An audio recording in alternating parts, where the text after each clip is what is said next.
Воскресенье, 21:30 на канале БСТ. Время подводить итоги недели. Сделаем это вместе. Добрый вечер. Я Альбина Хайруллина. И вот ключевые темы выпуска. В Уфу вновь приедет цирк. У Городище-2 появится музей, а улица в центре столицы станет пешеходной. С чем мы к вам приехали и что хотели обсудить? Конечно, для нас сейчас одно из самых важных событий – это 450-летие города Уфы. К большому юбилею Уфу ждет грандиозная перезагрузка. О решениях, принятых в Москве. На его совести 3 погибших, но извинений матери так и не дождались.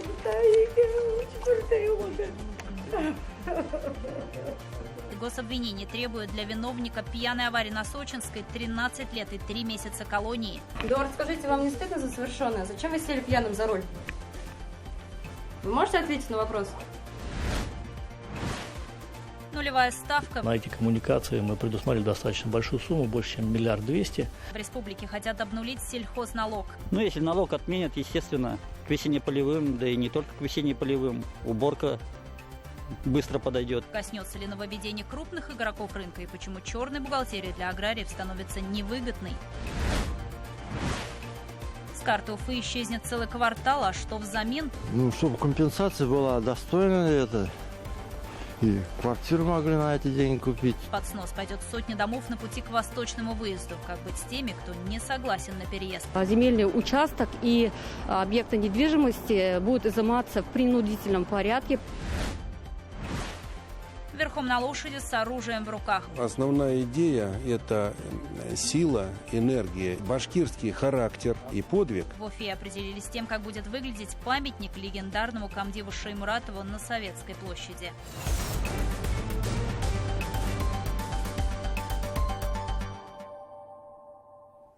На трассе М5 в Башкортостане, а также соседних Татарстане и Оренбургской области введено временное ограничение движения. Оно касается пассажирских автобусов, маршрутных и легкового такси, а также грузового транспорта. Причина – низовая метель, обильный снегопад и, как следствие, плохая видимость. Автолюбители просят соблюдать предельную внимательность и осторожность. Региональная МЧС предупреждает о шквалистом усилении ветра до 22 метров в секунду.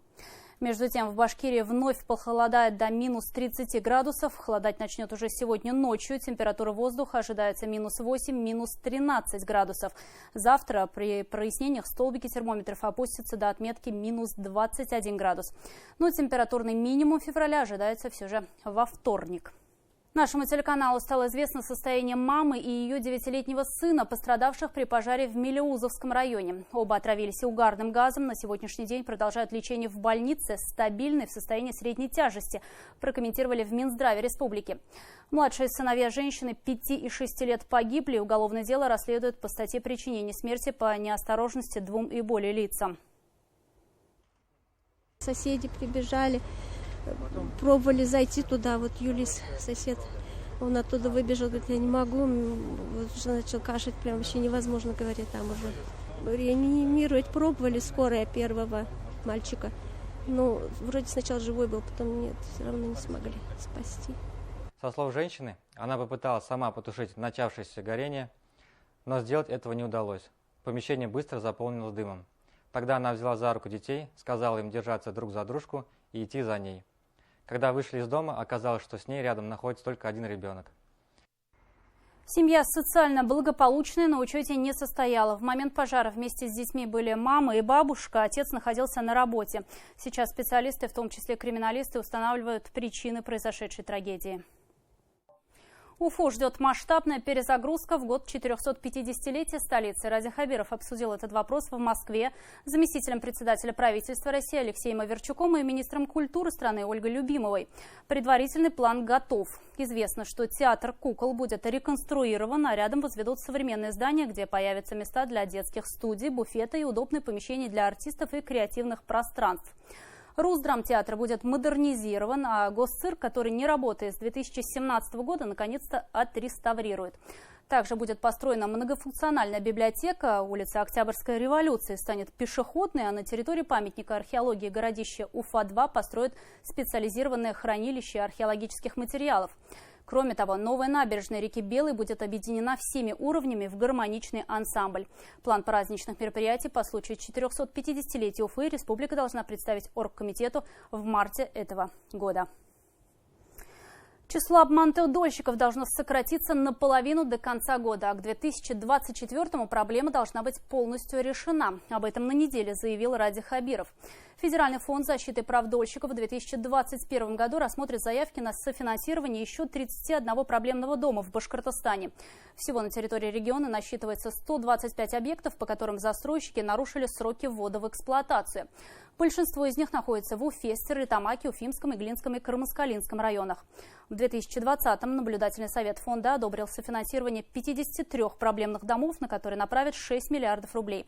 По тем объектам, по которым решения были приняты в том году о достройке, а это 34 объекта по городу Уфа, Уфимский район, Иглинский район, Кармаскалинский район, а строительно-монтажные работы начнутся в этом году, после прохождения всех судебных процессов. Под пристальным контролем главы республики и темы школьного питания Ради Хабиров раскритиковал работу по контролю качества в этой сфере. Вот, к примеру, случай этой недели. В школьной столовой в Юматово ученики обнаружили самую настоящую моль в котлете. Сейчас идут разбирательства. Регион получает 1,8 миллиардов рублей на организацию детского питания. Это огромные деньги, и мы должны их довести до детей в виде качественных обедов, подчеркнул глава региона. Контрольное управление регулярно мне докладывает о тех или иных нарушениях в ряде школ. Я не говорю, что это вот прям повальный характер. У нас многие школы очень качественно кормят. И дети съедают, и дети, как говорится, голосуют пустыми тарелками, да? А некоторые, не едят дети. Слушайте, я каждый раз говорю, что вы должны понимать, что у нас ситуация порой такая, жизнь такова, да, что некоторых дети в школу приходят, чтобы горячую еду поесть. Не у всех семьи благополучны. Поэтому мы должны уделять самое серьезное внимание школьному питанию. 13 лет и 3 месяца заключения запросил гособвинитель для виновника громкого ДТП на Сочинской в Уфе. В понедельник суд предоставит Эдуарду Гайнанову последнее слово и огласит приговор. В августе прошлого года обвиняемый сел пьяным за руль, будучи лишенным водительских прав по этой же причине. На своей Toyota Land Cruiser рецидивист на большой скорости пролетел на красный светофор и устроил аварию из 7 машин. Тогда погибли 3 человека. Все жертвы – родственники. Лишь единственному человеку из Вазовской девятки удалось уцелеть. И то сейчас его жизнь зависит в том числе и от нас с вами. С подробностями Лилия Курбанова.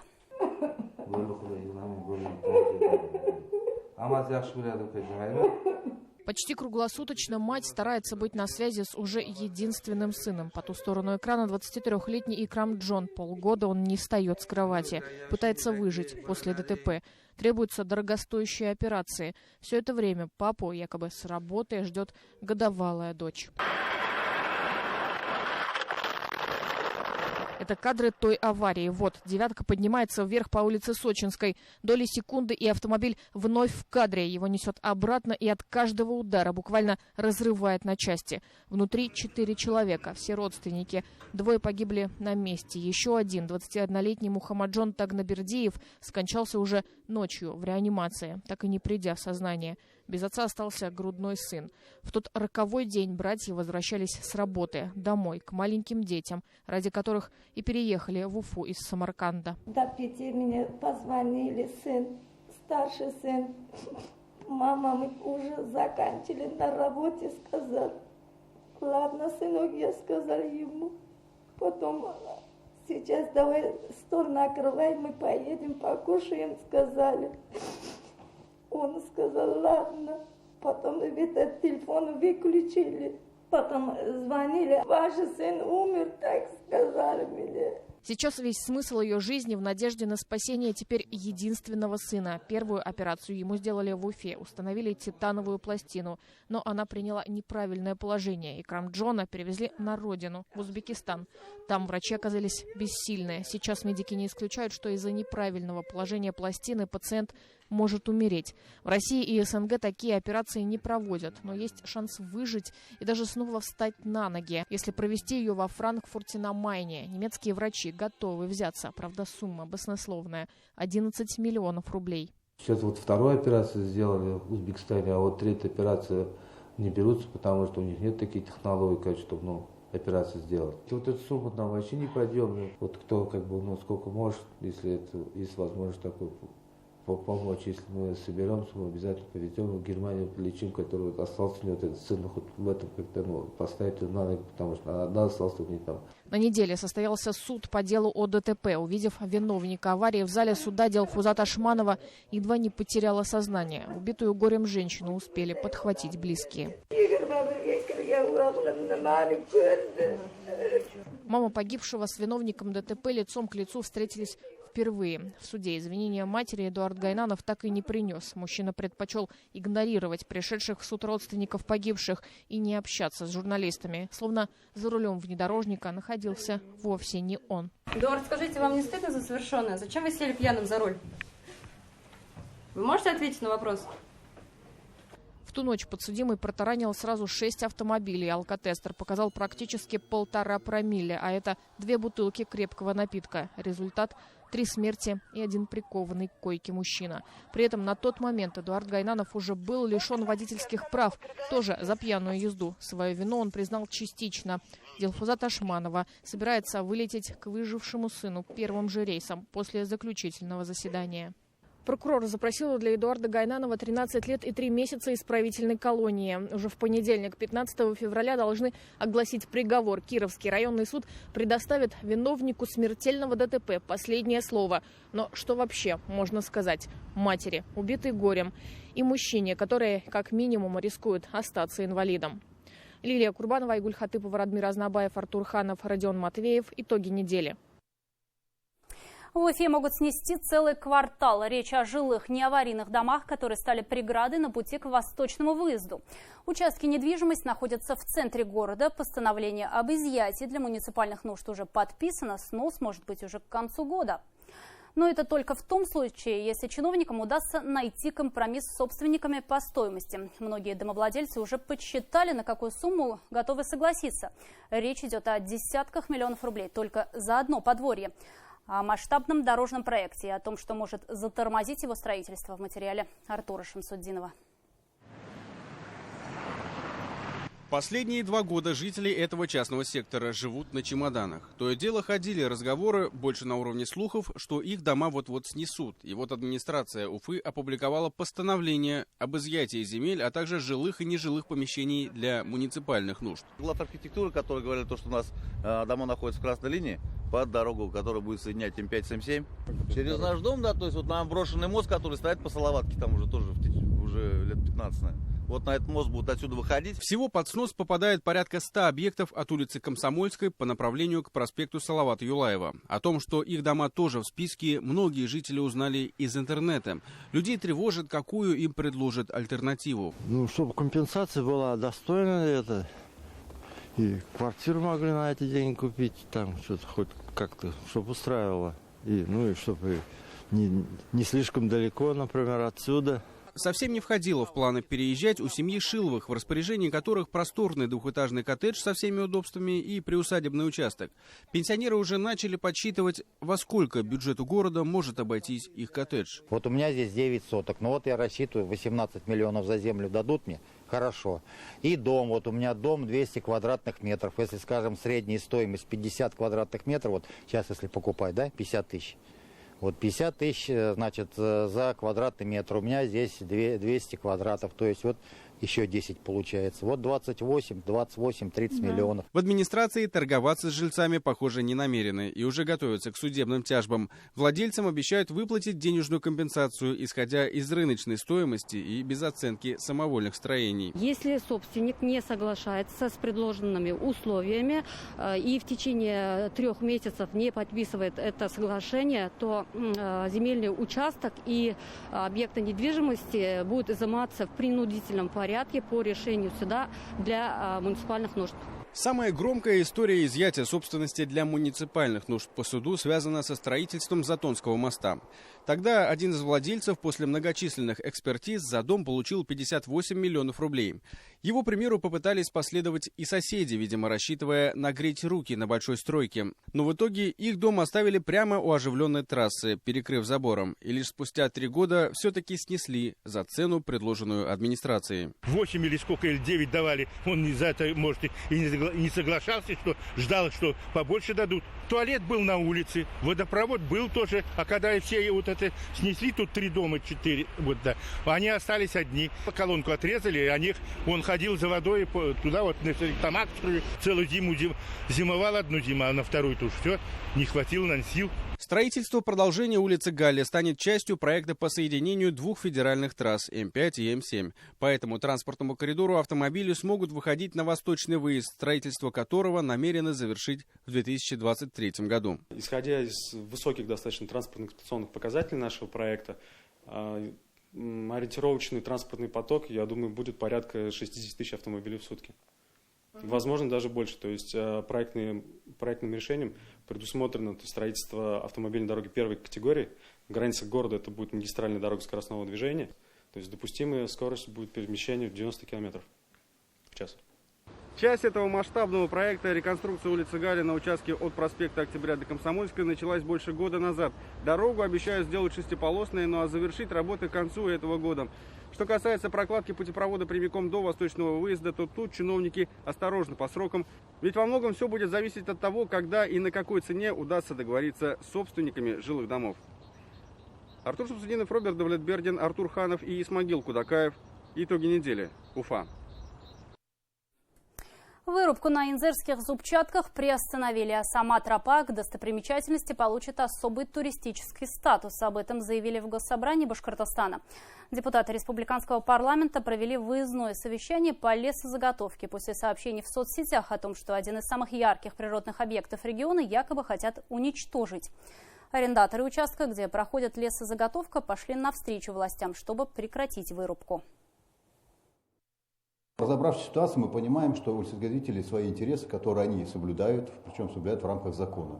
Но наша задача была как бы найти или предложить решение, как урегулировать интересы местных жителей, и туристов, ну и производственников. В результате вот обсуждения там на месте мы, будем говорить, договорились, что лесозаготовители прекращают работу на данном участке. Они, по сути дела, уже то, что планировали, не сделали. Участки леса, прилегающие к инзерским зубчаткам, были переданы под рубку еще 5 лет назад. Их площадь составляет почти 13 гектаров. Несмотря на то, что эта зона пользуется спросом у туристов, охранного статуса у нее нет. Власти предложили организовать на этом месте туристический кластер. Уже весной там обещают посадить новые деревья. Лес по обе стороны тропы будет сохранен. Там по закону, значит, 50 метров с каждой стороны от тропы, но мы уже вели переговоры с лесозаготовителем, который уже говорит, что, конечно, мы это расстояние будем расширять. Потому что 50 метров это совсем несерьезно. Где-то до 200 метров вот такой разговор был. Между тем, в том же Белорецке почти 100 человек остались без работы. Это практически весь коллектив местного хлебокомбината. Люди утверждают, подписать заявление по собственному желанию их вынудили. И многие теперь остались без средств к существованию. А вот работа комбината, просуществовавшего около 90 лет, остановлена. В ситуации разбирался Эмиль Басареев. На хлебзаводе никого не будет, все будет закрыто, и вы куда придете, что вы будете делать, я не знаю. Кто не напишет заявление. Такой ультиматум руководство Белорецкого хлебокомбината предъявило коллективу в январе этого года. По словам работников, им сообщили, что с 1 февраля здесь уже никого не будет. А вот те, кто не подпишет заявление на увольнение по собственному желанию, вряд ли смогут получить свои деньги. Просто побоялись остаться без зарплаты и без документов, что ни трудовые книжки не отдадут. То есть вам сказали, если вы не подпишете заявление, то за январь зарплату не дадут, так что ли? Да. По словам теперь уже бывших сотрудников, руководство аргументировало свои действия тем, что у предприятия многомиллионные долги, а на вопрос о сокращении люди получали отказ. Если бы меня сократили, я бы уже в июле ушла на пенсию. 19 числа бланки были готовы на увольнение по собственному желанию. Когда люди немножко от шока отошли, они начали возмущаться. Здесь они уже переиграли и подготовили другие бланки. Бланки были подготовлены. Расторжение договора по соглашению сторон. Я мама 3 детей, вдова. Нам как бы предлагали остаться, работать, охранять здание. Заставили тоже всех написать по собственному желанию. Мы все подписали, а договор новый, чтобы заключить заново договор, нам никто не предложил. Чтобы поговорить с руководством, мы отправились на хлебокомбинат. Однако встретили там только одинокого охранника. Выйдите, пожалуйста. А с чем связано? Я сейчас там за территорией объясню. Почему? У нас пропускной режим. Пропускной режим? Да, пропускной режим у нас. Кроме вас здесь никого нету? Я не должен эту информацию доложить. Всего доброго, до свидания, хороших встреч. По всей видимости, на территории комбината больше никого нет. А заглянув в окно, можно увидеть, что производство стоит. В цехах пустые столы и полки, хлебом здесь даже не пахнет. Во время съемок за территорией комбината в нашу журналистскую работу решили вмешаться неизвестные лица. Причем они не скупились на угрозы. Трогайте камеру. Камеру не трогаем? Я тебя сейчас трону. Вы хотите тронуть? Без проблем. Вы Твое это какое дело? Сейчас милицию вызовем, вообще увезут вас. Вызови сюда поряд полиции. Масочку, пускай приедут, их скрутят, увезут. Полиция почему-то так и не приехала. В телефонном разговоре руководитель предприятия Егор Тимофеев заявил, что уже не имеет никакого отношения к комбинату. Вы вроде бы являетесь директором Белорецкого хлебокомбината, неужели не можете с нами вести общение? Нет, не являюсь уже. Я говорю, общайтесь с нашей пресс-службой. В пресс-службе магнитогорской компании «Ситна», куда входит Белорецкий хлебокомбинат, нам ответили, что не видят проблем в остановке работы предприятия. Ведь есть же другие товаропроизводители. В существующих экономических условиях предприятие находится в поисках возможных путей дальнейшего развития. Что касается обращений граждан, по факту данных обращений проводятся как внутренние разбирательства, так и проверки прокуратуры. Законный представитель работников хлебокомбината уже подала коллективный иск в суд, который подписали 40 человек. Они намерены добиться восстановления на предприятии и увольнения уже по сокращению с выплатой всех компенсаций, как того требует Трудовой кодекс. Не может быть, чтобы в один день все 90 работников изъявили явное желание уволиться. У нас есть доказательства, которые подтверждают понуждение к подписанию заявления по собственному желанию увольнению, и мы эти все доказательства представим в суд. Ситуацией заинтересовались и правоохранительные органы. Мы, в свою очередь, Белорецкая межрайонная прокуратура, направила запрос руководителю Белорецкого хлебокомбината о предоставлении всей документации. На сегодня срок по исполнению запроса состоит 17 февраля. Срок для восстановления на работе составляет 1 месяц по Трудовому кодексу. И восстановить на работе их может только суд. Многие уволенные сотрудники отдали комбинату не 1 десяток лет. Здесь сложились целые трудовые династии. А найти другую работу большинство не может, особенно те, кто предпенсионного возраста. Ведь на ту самую пенсию они хотели уйти с родного комбината, а теперь он пуст, как и кошельки бывших работников. Эмиль Басареев, Артур Елаев, Азат Тузбеков и Ильдус Камалеев. Итоги недели. Белорецкая Уфа. Сразу после итогов в эфир нашего телеканала выйдет специальный репортаж «Папы могут». Его подготовил наш корреспондент Эмиль Тимашев. И вот о чем пойдет речь. Ах, ты такой бедный, несчастный, мы тебя пожалеем. Кирюшка. Кирюша. Врач-хирург сказал, что вашей супруге стало жить 2 года. После этого случая, наверное, охладел дочерей. Конечно, она главный дегустатор у нас. Пускай сами решают. Зачем истерики? Завязался алкоголем, с курением. У детей спрашивают, чего вы хотите. Не хватает женской ласки, вот этой, именно маминой. Понял, что сын подрастает. Это плохой пример для него. Не так уж, как раньше общался. Не сюсюкаюсь. Слава Богу, что не училась.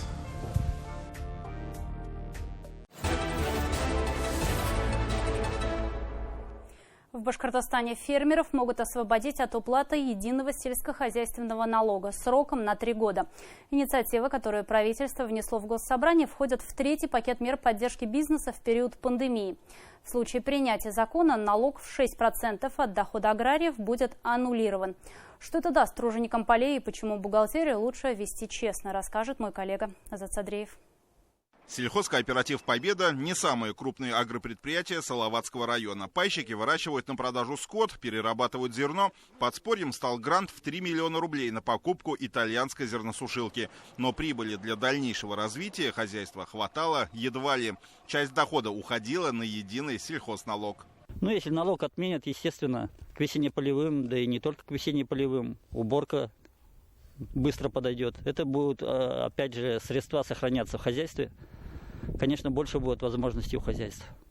В меньшей степени обнуление коснется крупного бизнеса, потому что он работает на полном налогообложении. А вот для малых и средних агропредприятий это действительно будет подспорьем. Да и сами муниципалитеты не ощутят выпадения этой категории налогов за счет дальнейшего развития хозяйств. Сельскохозяйственное предприятие, если будет увеличить производство, то само собой на следующий год увеличится объем выручки, и за счет соответствия других налогов они компенсируются.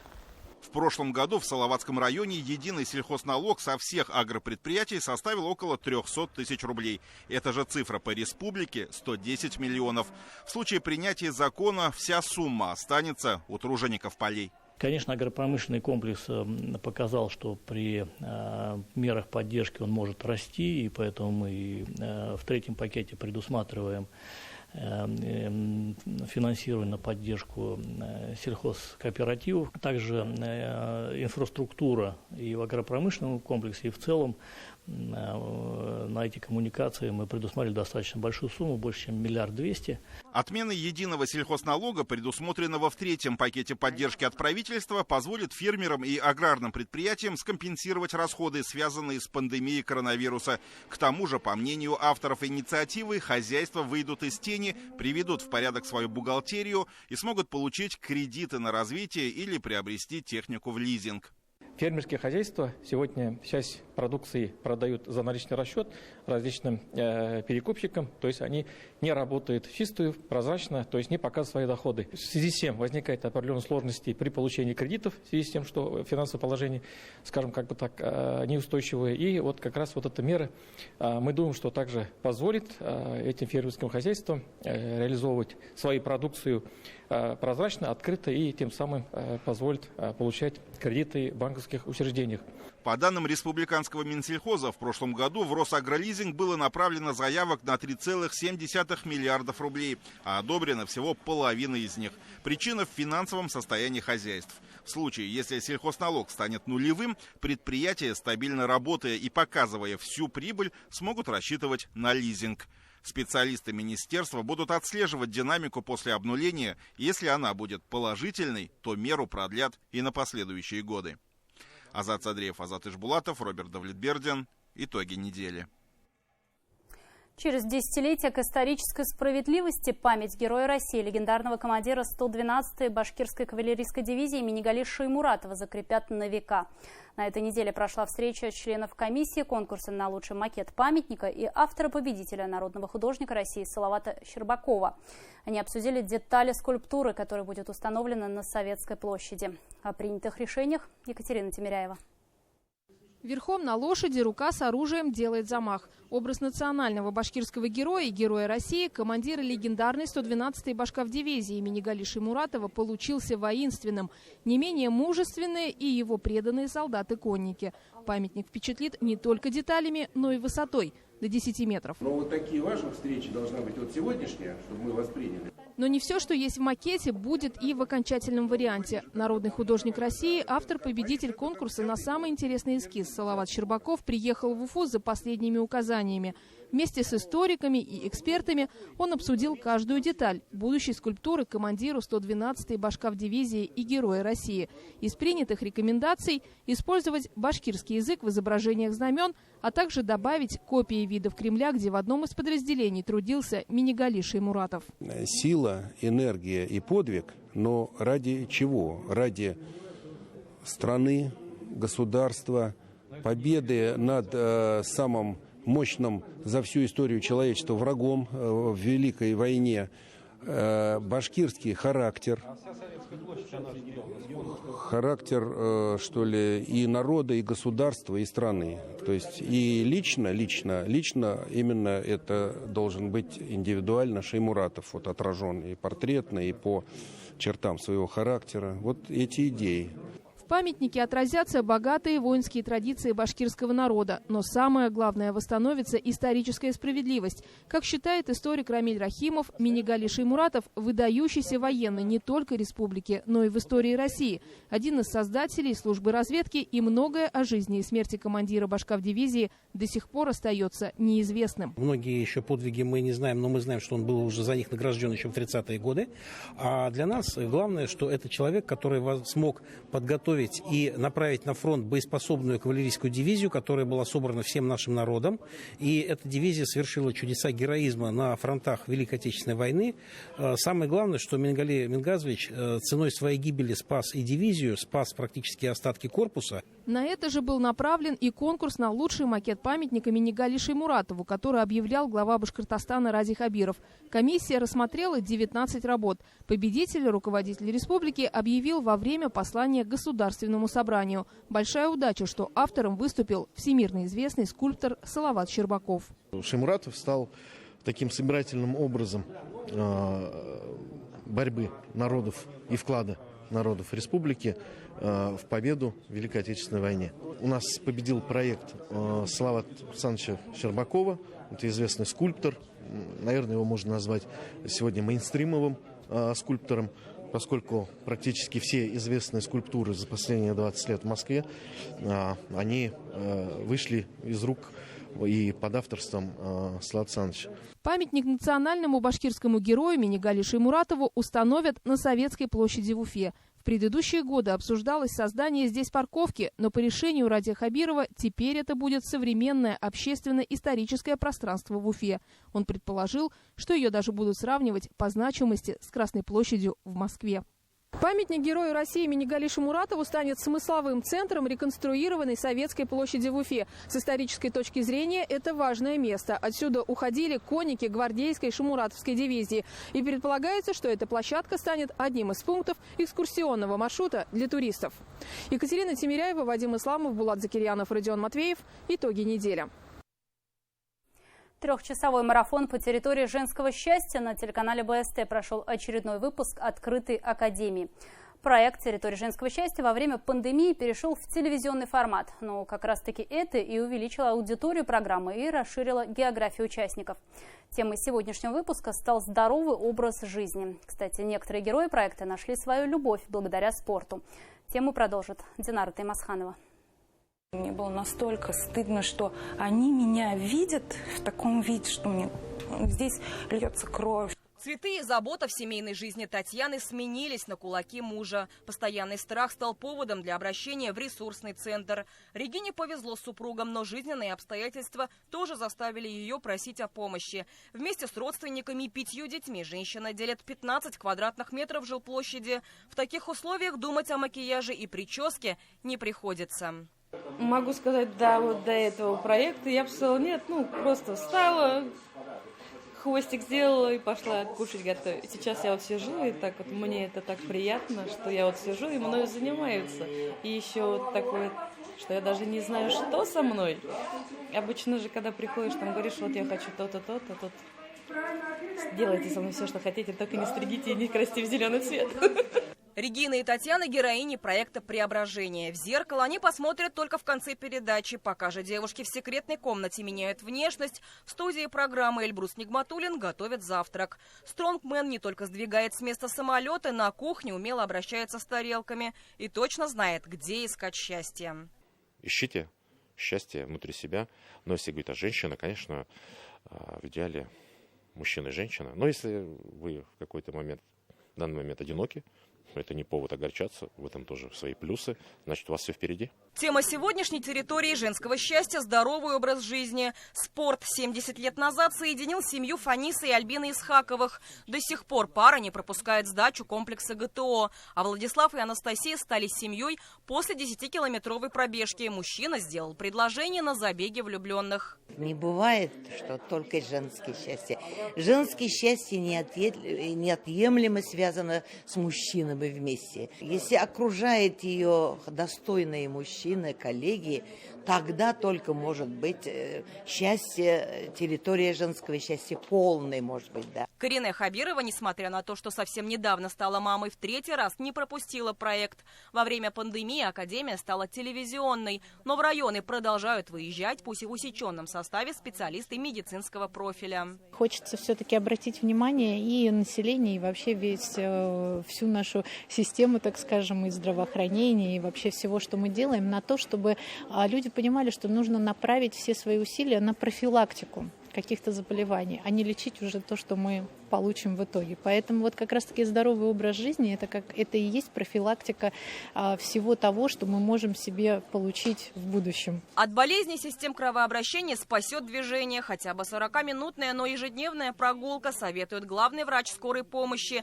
Доказывает рекомендацию турбоняняйка, так называет себя Людмила. В 58 она легко балансирует и отжимается. Женщины в Бурзянском районе не уступают столичным спортсменкам. Гиревой спорт и скандинавская ходьба – только часть увлечений пенсионерок, хотя их сложно так назвать.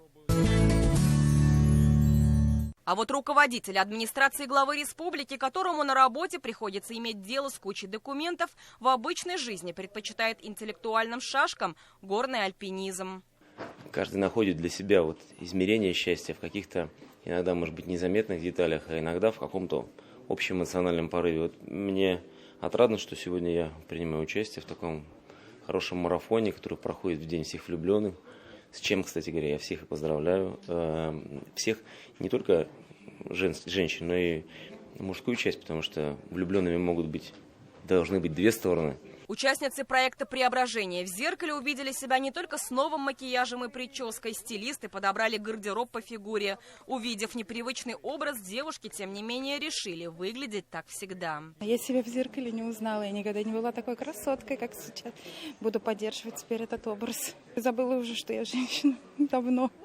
Теперь вспомнила. Попасть на территорию женского счастья благодаря телеформату можно, включив телевизор. Но как только будут сняты ограничения, академия снова станет выездной, обещают организаторы. Динара Таймасханова, Вадим Исламов, новости, Уфа. Более 150 тысяч участников вышли на старт всероссийской массовой гонки «Лыжня России». Это мероприятие стало самым крупным в спортивной жизни региона в этом году. Событие затронуло все муниципальные образования республики. По традиции на старт вышли любители здорового образа жизни, спортсмены и ветераны. Многие проходили дистанцию в 3 и 5 километров всей семьей. Но нашлись и те, кто впервые увидел снег и примерил лыжные ботинки. Подробности у Юлии Паршиной. Старт всероссийской гонки «Лыжня России» как символ возрождения спортивной жизни в республике. Это первое физкультурно-массовое мероприятие такого масштаба за последний год. Мы планировали, что по сравнению с прошлым годом у нас в 2 раза количество участников увеличится. Мы выходили примерно на цифру 120 тысяч. Да? Но вот сейчас мне с муниципалитетов докладывают районы.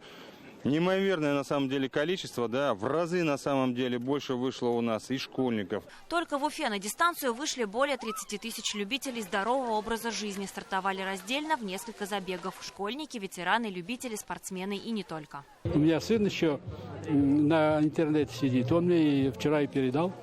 Так что я специально даже разволновался. Были и те, кто предпочел тренировки в спортзале, гонку на свежем воздухе. Так стартовые номера получили полиатлонисты, пловцы и футболисты. А вот Мирсаид Курбонов из Таджикистана впервые в жизни примерил лыжные ботинки.